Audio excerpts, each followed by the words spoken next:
না না, ওই যে জিন্না লাশ যেটাকে ডিস্টার্বিং এলিমেন্ট বলো, আমি এবার একটা থাকবো না, সব সাফা করবো। জি আপা, একদম এবার ছাইকা ফেলতে হবে আপা। রাজনৈতিক মহলে হইচই সৃষ্টি করেছে সাবেক ফ্যাসিস্ট প্রধানমন্ত্রী শেখ হাসিনার বিতর্কিত এক মন্তব্য। সম্প্রতি সামাজিক যোগাযোগ মাধ্যমে ছড়িয়ে পড়া একটি ফোনালাপের অডিওতে দেখা যায় শেখ হাসিনা জাতীয় পার্টিকে জিন্দা লাশ আখ্যা দিয়েছেন। 2024 সালের জুলাইয়ে ছাত্র জনতার আন্দোলন চলাকালীন সময়ে এ কথোপকথন হয়। 5 মিনিট 26 সেকেন্ড দীর্ঘ এই আলাপে তিনি রাজনৈতিক পরিস্থিতি ও ছাত্র আন্দোলন পরিস্থিতি নিয়ে আলোচনা করেন।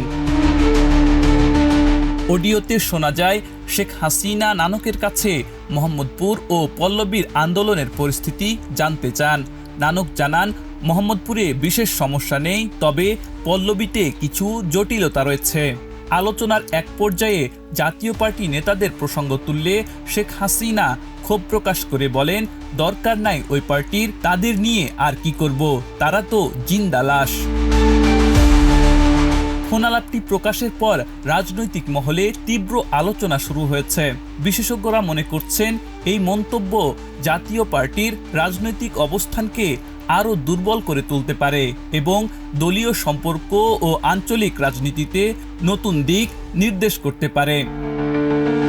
আব্দুল হাকিম, প্রজন্ম 24।